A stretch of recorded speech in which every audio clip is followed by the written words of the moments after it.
Congress is back to work. And in the bigger House or chamber, the House Speaker touted some of last year's accomplishments and focused even more on the bigger task at hand. This year's legislative agenda with the much controversial charter change at the top. Our Melalas Moras tells us more. During today's resumption of session, House Speaker Martin Romualdez highlighted the achievements of the House of Representatives and outlined their plans for the coming days. According to the House leader, they have nearly finished the passage of almost all of the government priority bills, with only 4 of the 57 LEDAC bills needing approval. Among them, House Bill number 9713, or the proposed act institutionalizing a Philippine Self-Reliant Defense Posture Program, which is expected to be approved on final reading soon, while others are as follows. Sa mga sunod na araw at buwan, ilalargan natin ang ating administrasyon ang malalaking programa para mabigyan ng ginhawa ang ating mga mamamayan sa harap ng inflation na naraganap ngayon sa buong mundo. Lahat ng programa ito ay nilagyan natin ng sapat na pondo dito sa Kongreso. Tulungan natin ang Pangulo para matiyak na bawat sentimo sa mga programang ito ay makakarating sa lahat na distrito mula sa mga siyudad hanggang sa mga baryo. In his speech, Speaker Romualdez also mentioned the issue on charter change, and he is glad that the measure is now also progressing in the Senate.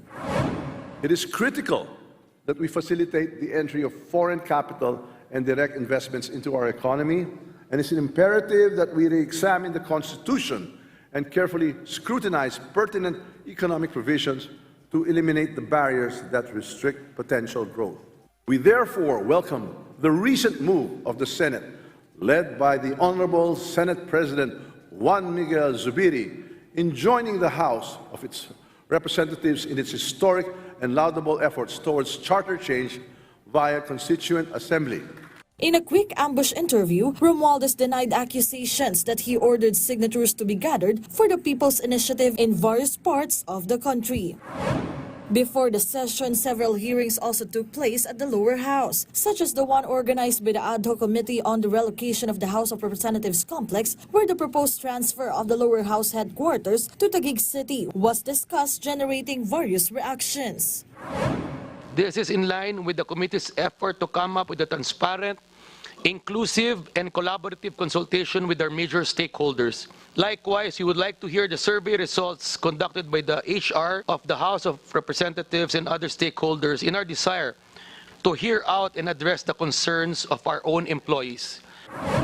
In a separate hearing, the House Committee on Higher and Technical Education also took up proposals advocating for the strengthening and expansion of campuses of certain state universities to further enhance the quality of education in the country.